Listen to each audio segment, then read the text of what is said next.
Stronger action was taken to reform Newark schools. With $100 million from Facebook founder Mark Zuckerberg as seed money, reformers tried to impose change from the top down instead of enlisting the community to embrace reforms from the bottom up.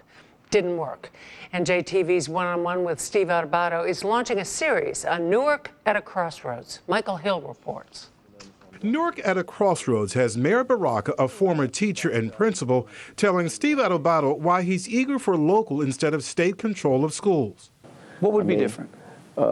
One, I think we have an opportunity to govern ourselves and control our own destiny and begin to become committed to community schools. Community schools as opposed to former Superintendent Cammie Anderson's One Newark enrollment plan, splitting families up and sending siblings across town to different schools. Is that a major piece of your agenda, or do you say that was that agenda? Here's how I think about it. We have to get away from the words and the brand. New Superintendent Christopher Cerf says he wants to give parents choices in where the kids go to school, so the district gives consideration to sibling preference. You want to give a preference for that open slot to a parent who already has a child. Because it would school. be an inconvenience if those kids were split up. Exactly. They're going off to work. They don't want to go to multiple different campuses to drop their kids off. He says that, but it's not true. Frank Adeo says an ironbound mother turned to his Parent Power Movement team this summer.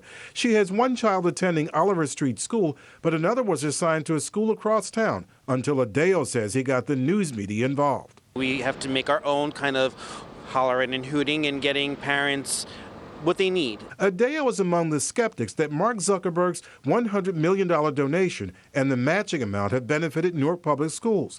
But Kimberly McLean of the Foundation for Newark's Future says $170 million has been invested, including $48 million for teacher contracts. One, the contract is designed to reward those teachers who are getting good results and are doing well in the classroom. Two, it's designed to provide the supports that good teachers who need extra support, they can get it through the contract. And thirdly, it is designed in a way that it exits the low performers. And we believe that those three components is what will leave us with a mix of teachers that are dedicated, that are compassionate, that are competent. You give a 27-year-old $100 million, and he gets snookered by professionals. John Ebegon is president of the Teachers Union and says the reform movement is skipping the basics. The traditional schools are still falling apart for the most part, have still been ignored. It's the second week of school. Many of them are still waiting for supplies. Joining me and Michael Hill is Steve Adubato. Welcome. Former Mayor Ken Gibson used to say, wherever America's cities are going, Newark's going to get there first. Where's Newark going? First, it's a pleasure to be here with both of you.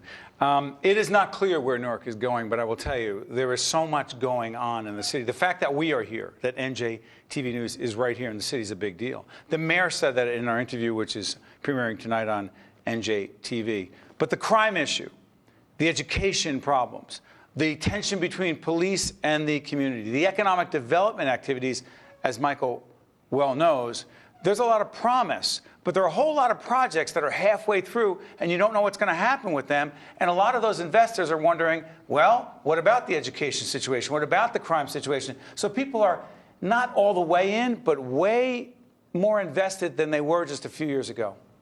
See, one of the things I found interesting about your interview with Cerf, for instance, was he was talking about Chris Cerf. He was talking about the perceptions of things and the two narratives, one for progress, one for failure. And he simply said, look, you can have whatever opinion you want, but you don't get to choose this set of facts.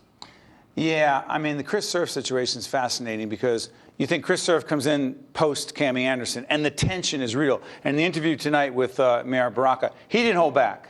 I mean, he's like, look, I didn't like Cammie Anderson. I didn't like the situation. The One Newark initiative, very controversial. But it sounds like he's trying to get along with Chris Cerf.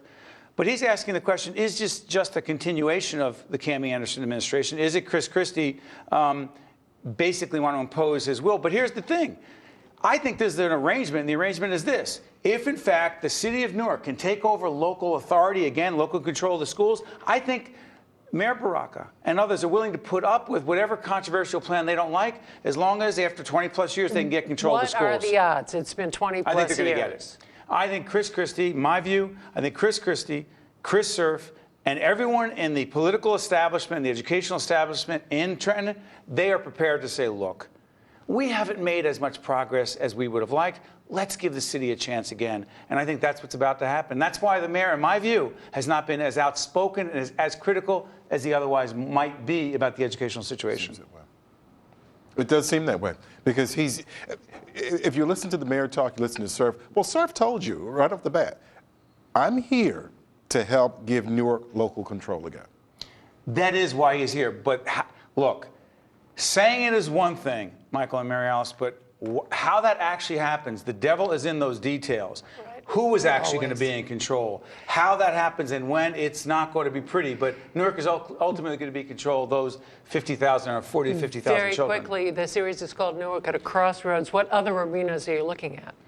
Education, crime, you've got economic development, you've got this tension between the police and minority community, you've got this Newark Venture Initiative that Prudential is involved in, the role of high tech in economic development. And believe it or not, there's something called Aero Farms, looking basically at the role of agriculture in Newark. Who would have thought? Steve Adubato, and Newark At A Crossroads airs tonight on NJTV at 7 o'clock and again at 11:30.